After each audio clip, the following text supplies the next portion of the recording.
नमस्कार विद्यार्थी मित्रांनो, भारतीय ज्ञान प्रणाली या कोर्समध्ये आपल्या सर्वांचे स्वागत आहे।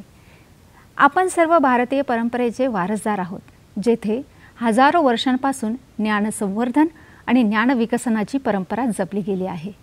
या परंपरेतील महत्त्वाचा घटक म्हणजे संहिता। संहितांचा अभ्यास केल्याने प्राचीन शास्त्रीय ज्ञान, त्यातील शाश्वत मूल्य आणि आधुनिक जीवनावर होणारा परिणाम आपल्याला समजत असतो। चला तर या गहन आणि रंजक प्रवासाला आपण सुरुवात करूया। या व्हिडिओत आपण संहिता ही संकल्पना समजून घेणार आहोत। संहितेचे विविध प्रकार जसे की वेदसंहिता, धर्मसंहिता, आयुर्वेद संहिता, ज्योतिष व वास्तुशास्त्र संहिता यांची देखील आपण माहिती घेणार आहोत। त्याचप्रमाणे संहितेचे आजच्या जीवनातील महत्त्व काय आहे हे देखील आपल्याला समजणार आहे। चला तर सर्वप्रथम आपण संहिता म्हणजे काय हे समजून घेऊ। विद्यार्थी मित्रांनो, सर्वप्रथम आपण संहिता म्हणजे काय याचा जर विचार केला तर संहिता हा शब्द संस्कृत भाषेतून आला असून याचा मूळ अर्थ आहे संग्रह किंवा एकत्रित करणे। भारतीय परंपरेमध्ये संहिता या संकल्पनेचा उपयोग प्राचीन काळातील ज्ञान, तत्वे आणि नियम यांचे शास्त्रशुद्ध संकलन करण्यासाठी केला जात असे।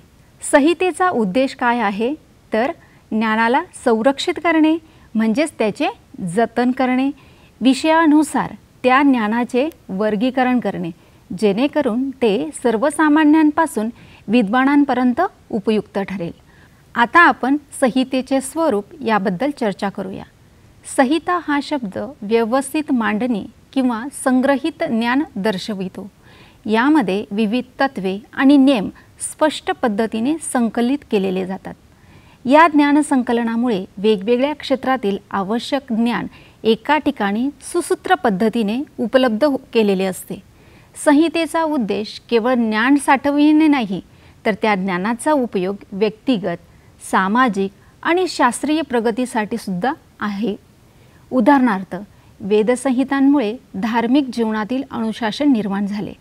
आयुर्वेद संहितांमुळे वैद्यकीय क्षेत्रातील वैज्ञानिक त्याला आधार मिळाला। धर्मसंहितामुळे समाजातील नेमबद्धतेचा पाया रचला गेला।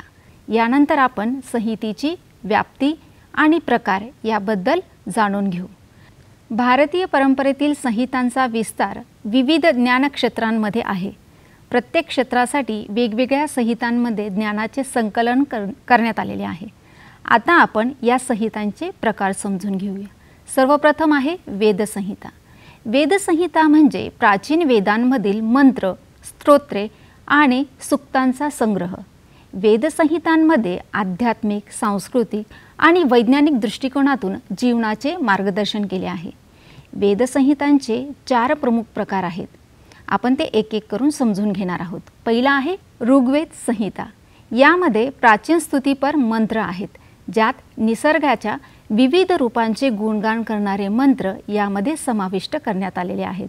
उदाहरणार्थ, अग्नी, वायू आणि इंद्र यासारख्या देवतांचे स्तवन केलेले आहे। दुसरा आहे यजुर्वेद संहिता। यामध्ये यज्ञविधी आणि कर्मकांड यासाठी आवश्यक असलेल्या मंत्रांचा संग्रह आहे। तसेच यामध्ये यज्ञकर्मांचे शास्त्रशुद्ध विवरण देखील दिलेले आहे। सामवेद संहिता। संगीत आणि मंत्र यांचा संगम सामवेदमध्ये आहे। हे वैदिक मंत्र संगीताच्या माध्यमातून सादर केले जातात। वेदसंहितेचा चौथा प्रकार आहे अथर्ववेद संहिता। यामध्ये औषधी, वनस्पती, रोग निवारण यावर आधारित मंत्र आहेत। याचा उपयोग प्राचीन आरोग्यशास्त्रात मोठ्या प्रमाणात केला जात असे। आता आपण धर्मसंहिताबद्दल थोडी माहिती घेऊ। धर्मसंहितेमध्ये समाजाच्या व्यवस्थेसाठी नेम, कायदे आणि आचारसंहिता दिल्या आहेत। याज्ञवल्क्य स्मृतीमध्ये धर्मशास्त्रीय नियम, कर्तव्य आणि सामाजिक न्याय यांचे वर्णन आहे। आता आपण आयुर्वेद संहिता याविषयी जाणून घेऊया। आयुर्वेद म्हणजे भारतीय वैद्यशास्त्र। यामध्ये रोगनिदान, उपचार पद्धती आणि औषध निर्मितीचे सविस्तर वर्णन केलेले आहे।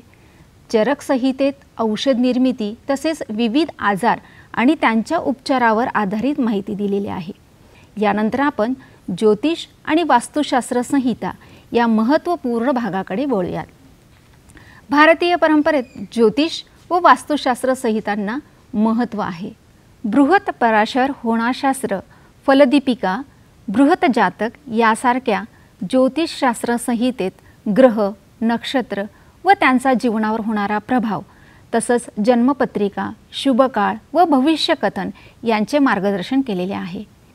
मयमतम, मानसार आणि समरांगण सूत्रधार यासारख्या वास्तुशास्त्र संहितेत इमारतीच्या बांधकामांसाठी नियम, दिशाशास्त्र आणि ऊर्जा संतुलन तसेच शास्त्रशुद्ध संरचना यांचे मार्गदर्शन दिलेले आहे. विद्यार्थी मित्रांनो, तुमच्यासमोर एक प्रश्न आहे, त्याचे उत्तर देण्याचा प्रयत्न करा. खालीलपैकी संहितेचा भारतीय ज्ञान परंपरेतील मुख्य उद्देश कोणता आहे? पर्याय क्रमांक 1, भविष्यातील पिढ्यांसाठी ज्ञानांचे जतन व वर्गीकरण करणे. पर्याय क्रमांक 2, धार्मिक विधी आणि कर्मकांड यावर भर देणे. पर्याय क्रमांक 3, कथा आणि कवितांद्वारे मनोरंजन प्रदान करणे. व्यापार आणि आर्थिक धोरणांचा प्रसार करणे.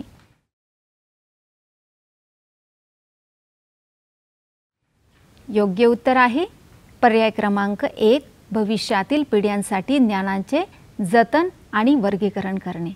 कारण संहितेचा मुख्य उद्देश विविध क्षेत्रातील ज्ञान शास्त्रीय तसेच सुसूत्र पद्धतीने संकलित करून ते पुढील पिढ्यांसाठी संरक्षित करणे हा आहे. यात धार्मिक ज्ञानासोबतच आयुर्वेद, ज्योतिष, वास्तुशास्त्र आणि विज्ञान यासंबंधीची माहिती समाविष्ट आहे. आता आपण संहितेचे महत्त्व समजून घेऊया.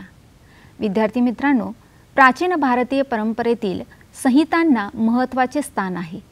त्या ज्ञानाच्या संरचना, संकलन आणि जतनासाठी वापरले गेले आहेत. मौखिक परंपरेतील ज्ञान शास्त्रशुद्ध व शाश्वत रूपात संहितांमधून जतन केले गेलेले आहे. आता आपण संहितेचे ज्ञानाचे संकलन आणि जतन याविषयी समजून घेऊ. ज्ञानाचे संकलन व जतन. संहिता म्हणजे विविध ज्ञानशाखांचे शास्त्रीय संकलन आहे. प्राचीन काळी मौखिक परंपरा ज्ञान हस्तांतराचे मुख्य साधन होते, पण त्याच्या जतनासाठी संहितेचा उपयोग झाला. त्यामुळे ज्ञान टिकून राहिले आणि पुढील पिढ्यांसाठी सहजच उपलब्ध झाले. यानंतर आपण संहितेमधील समाविष्ट केलेल्या शास्त्रीय आणि तांत्रिक ज्ञानाविषयी थोडीशी माहिती घेऊ. संहितांमध्ये शास्त्रीय आणि तांत्रिक ज्ञानाचे वर्गीकरण आहे. जसे की चरक संहितेत रोगनिदान, उपचार पद्धती व औषधी वनस्पतींचे वर्णन केले आहे. तर सुश्रुत संहितेत प्लास्टिक सर्जरी व मोतीबिंदूच्या ऑपरेशनसारख्या शस्त्रक्रियांचे त्या काळी तांत्रिक ज्ञान तिथे त्यांनी दिलेले आहे. आता आपण संहितांचे धार्मिक आणि सामाजिक नियमांसंदर्भातील महत्त्व समजून घेऊ. धर्मसंहितांनी समाजासाठी नियम, कायदे, आचारसंहिता निर्माण केल्या. याज्ञवल्क्य स्मृती धर्मशास्त्र, न्याय आणि समाजातील कायद्यांवर प्रकाश टाकते. आता आपण सांस्कृतिक आणि ऐतिहासिक दस्तऐवजासंदर्भातील संहितेचे महत्त्व समजून घेणार आहोत. संहितांमध्ये नियमांसोबत त्या त्या काळातील संस्कृती आणि समाजाचे चित्रण आपल्याला बघायला मिळते. वेदसंहितेत निसर्ग, जीवनशैली व अध्यात्म यांचा समन्वय आहे.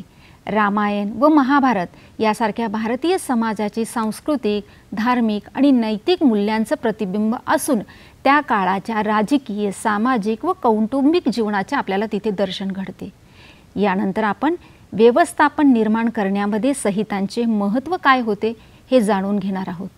संहितेचा एक महत्त्वाचा उद्देश काय होता, तर कोणत्याही क्षेत्रात शिस्तबद्ध प्रणाली निर्माण करणे. उदाहरणार्थ वास्तुशास्त्र संहितेत इमारती, मंदिरे आणि घराच्या बांधकामांसाठी मार्गदर्शक नियम दिले, ज्यामुळे वास्तुशास्त्राला शास्त्रीय स्वरूप प्राप्त झाले. शेवटी आपण आधुनिक काळातील संहितांचा काय उपयोग आहे याच्यावर आपण एक दृष्टिक्षेप टाकणार आहोत. आधुनिक संदर्भातही संहितांचा वापर सुरू आहे. विशेषतः नवीन तंत्रज्ञान आणि कायद्याच्या क्षेत्रात भारतीय संविधान हे आधुनिक काळातील एक संहिता आहेत, ज्यात देशाच्या कायदे आणि नियमांचे व्यापक स्वरूप संकलित केले आहे. वैज्ञानिक संशोधनासाठी व नवे कल्पनांसाठी संहितांच्या तत्वांचा आधार घेतला जातो आणि त्यामुळे त्याचं महत्त्व अजूनही कायम आहे. या व्हिडिओच्या शेवटी आता आपण आलो आहोत. चला, आत्तापर्यंत आपण कुठल्या घटकांचा अभ्यास केलेला आहे याचा आपण सारांश बघणार आहोत. संहितांमधून ज्ञानाची जपणूक होते, त्याचं वर्गीकरण आणि समाजासाठी देखील ते मार्गदर्शक ठरत असतात, याचा आपण अभ्यास केला. तसेच प्राचीन संहितांचा आधुनिक काळाशी असलेला संबंध आणि त्याची उपयुक्तता याचा देखील आपण आढावा घेतलेला आहे. संहितांनी ज्ञानसंकलन, शास्त्रीय नियम व शिस्तबद्ध प्रणाली निर्माण केली, जी आजही आपल्याला महत्त्वाची आहे. त्यामुळे संहितांची विविधता समजून घेऊन त्याच्या जतनाचे महत्त्व ओळखणे ही काळाची गरज आहे. धन्यवाद.